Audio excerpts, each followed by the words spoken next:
Kamusta na mga ka-farmers? Magandang araw po sa ating pong lahat. Ito na ang ating pong bunga. Ayan. Happy farming po mga katribya. Ito po tayo sa kalamansian po natin. Medyo maraw na ng kaunti pero uulan pa rin. Dahil meron po tayong uling bago pong bagyo. Ang bagyo natin si Maymay. Ayan. Ganun pa man. Ayan. Yung ating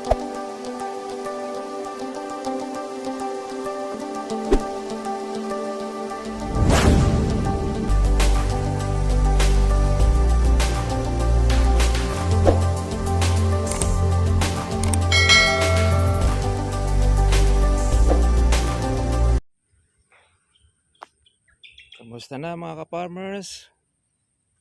Magandang araw po sa ating pong lahat. Ito na ang ating pong bunga. Ayan. Happy farming po mga katribya. Ito po tayo sa kalamansian po natin. Medyo maraw na ng kaunti pero uulan pa rin. Dahil meron po tayong uling bago pong bagyo. Ang bagyo natin si Maymay. Ayan. Ganun pa man. Ayan. Yung ating maliliit na mga bunga. Ayan, lumalaki na po siya. Malaylay na rin. Ganyan ang kalamansi.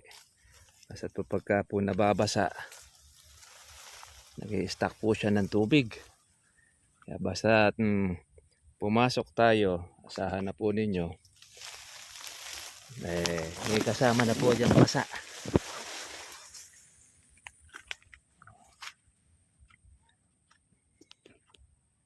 Ayan o. Pero siya mga ilang mga damo. Hindi pa tayo nakakapag herbicide.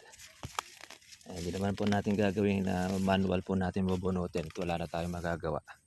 Sa dami po na yan. Pero ito yung kalamansi natin.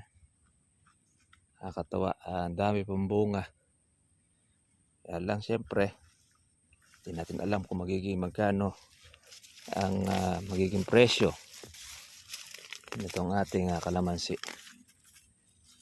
Importante dyan ay kukunin lang natin sa dami ng ating mga pipitas hanggang sa ibaba. Malaki na rin po yung ating mga damo. Ang hawanin natin. Ayan o. Shout out natin ang mga taga-ibang lugar. Ating mga katribya. Kung saan ay pumipitas. Medyo maganda-ganda raw po ang presyo ng kalamansi po ngayon dahil unang-una wala pong gaano ng mapitas at tapos naaagad na nga. Tsaka isa pa, konti po ang dumarating. Isa sa problema kasi mga farmers pagka ganito pong umuulan, ang pag-aalaga. Pag hindi po marunong ang mag-aalaga po ng kalamansi o yung pagpitas na ito, masisiraan ka ng bunga, maluluto. Lalo kung pagka continuous po ang ulanan. Kaya marami hindi po pumipitas. Isa pa, yung mabababang area o lugar. Ayan, ito yung isa sa magiging problema ng kalamansi, yung naluluto o naluluoy. Ito, mahaba natin damo natin ito. Dahil sa malaki rin pala bunga nito. Itong ating isang bayabas. Pusa itong tumubo mga katribya. Hindi natin alam kung siya ba ay matamis or hindi.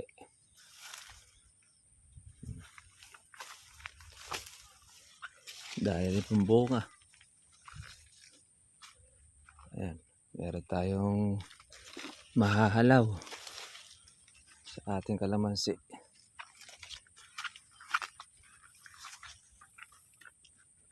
Hawanin na itong ating bunga.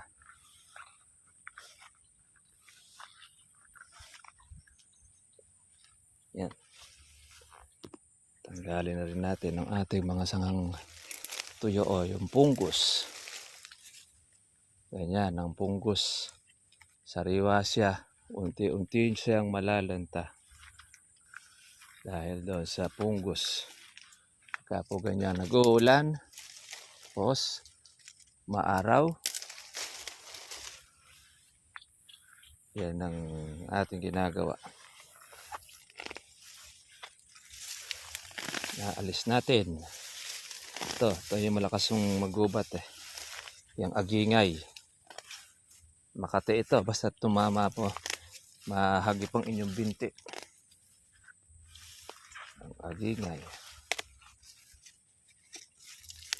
Gustong gusto naman po ng kanya kalabaw.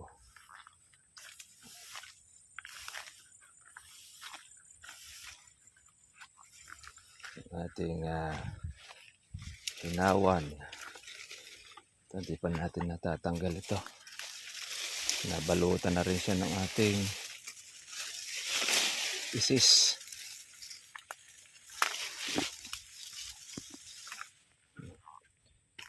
Binunot natin po itong mga baging. Lanta na siya.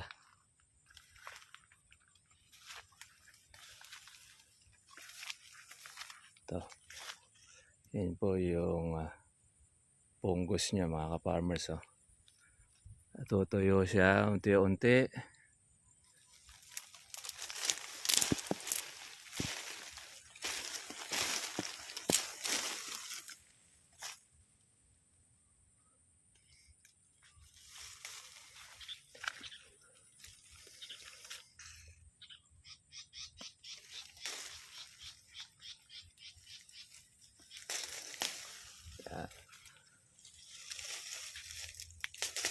Tatanggal natin. Lumilintog na. Ang dami nito mga katripya. Nako. Umuhutok na sa bunga. Kaya halos lahat po ay nagtuloy. Ang kalamansi nga naman. Basta po pagkasusuplayan po natin ng alaga.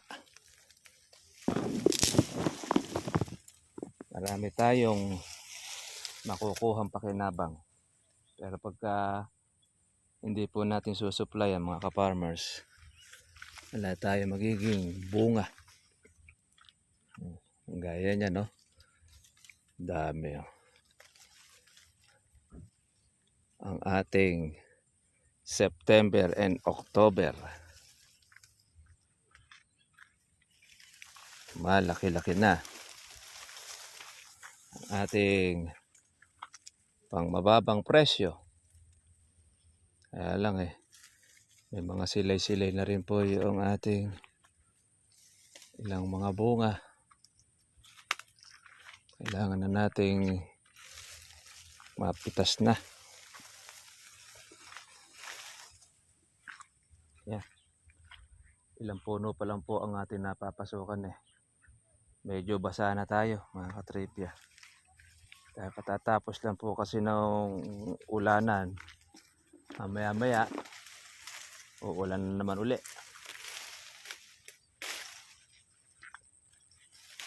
Ganyan ang panahon natin ngayon mga katripya.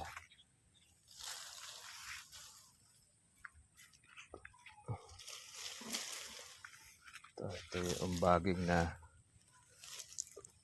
nakapit. Pagka hinugot mo halos matanggal-tanggal ang bunga. Yan.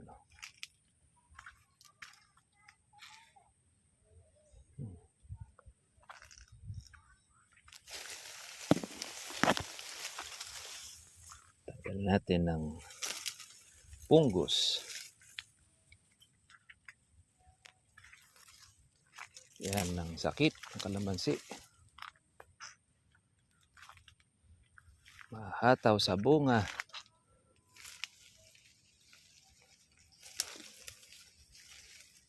Medyo ingat lang po sa pagtatanggal, mga katribya, dahil may tinik.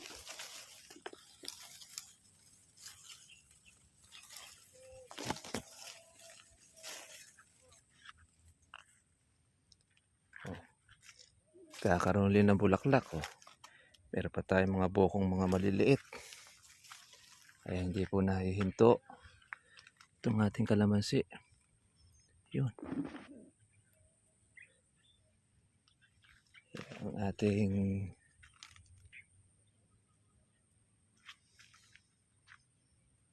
baging.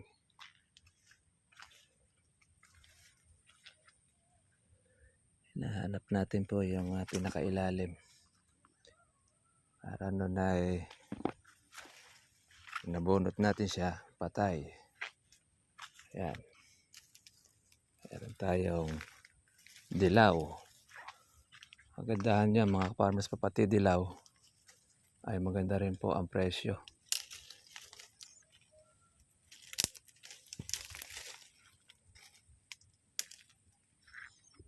Kahapon mga ka-farmers, sa Cabanatuan, tanghali na pong dumating ang mga kalamansi. Halos wala pong dumating siya. Kaya malamang po kahapon singit ang mga pumitas ng bunga. Kaya sa mga mayroong pitasin, pwede tayo humalaw, mga katribya. Ito.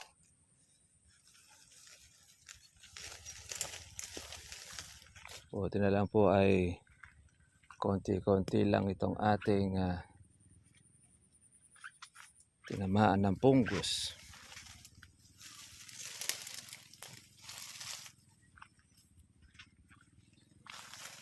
Bawat sanga.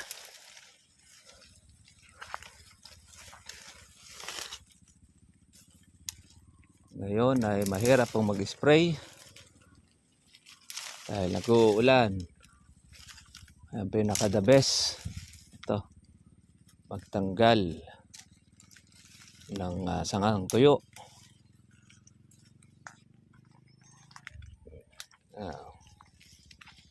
Para hindi po siya mahawa, dapat tatanggalin natin.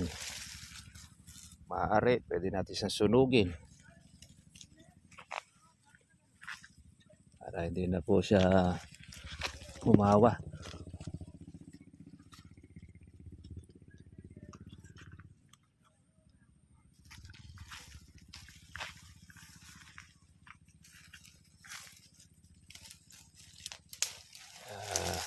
Ito ang ating trabaho pagka tayo lumulusong sa kalamansi. Hindi tayo po pwede maghawan. Tatanggal tayo ng ating baging. Yan. Tatanggal din tayo ng sangang tuyo. Itong isis.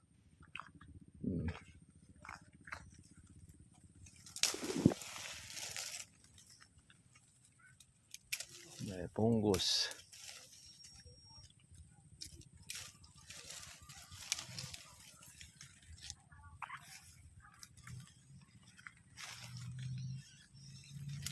Yan.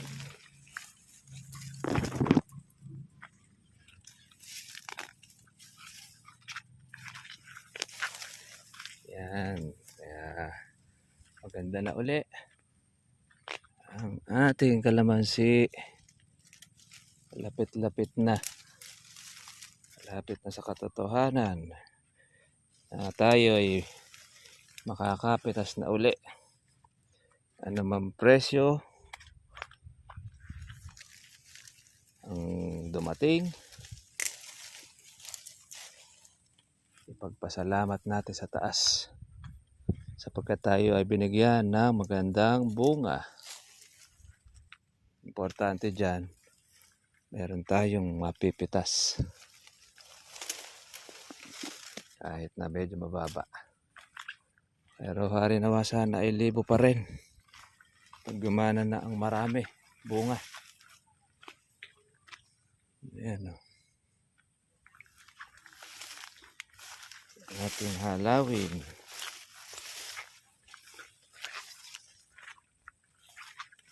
Malabong na po itong ating kalamansi mga katribya.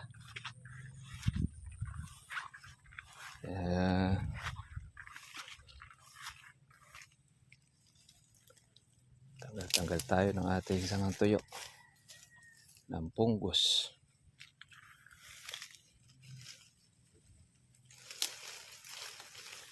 Hindi na siya ito. Bayabas natin ay marami pong hinog. Maganda pong panuka. Nakukuha pa ng mga putakte.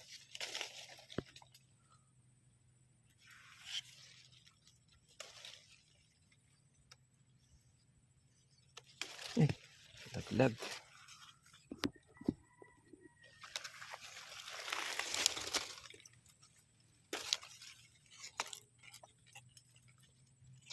Ang panahon ng bayabas.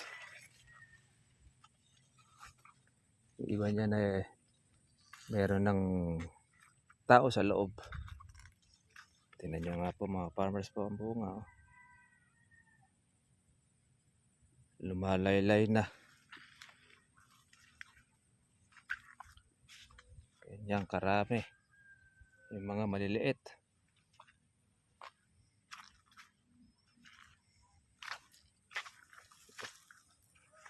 Ang presyo po kahapon mga katribya ay lalaro do sa 1.5, 1.6. Iba pero kumukuha na 1.7. Depende po doon sa buyer. Pero sa Kabanatuan ay halos wala po ang dumating na kalamansi. Ngayon, di po natin alam kung magkano po ang kalakaran po ngayon ng mga pitas. Sige po mga kapatribya at God bless po sa inyo lahat. Monitor lang po tayo uli sa ating pong presyo. At syempre, ayan, tutok lang muna tayo sa ating pong mga vlog. Para po tayo laging updated sa ating pong mga bagong mga video at upload. Meron na po tayong bayabas. Meron na tayong vitamin C papakin. Maganda itong pang-asim sa bangus. Okay. God bless po mga farmers.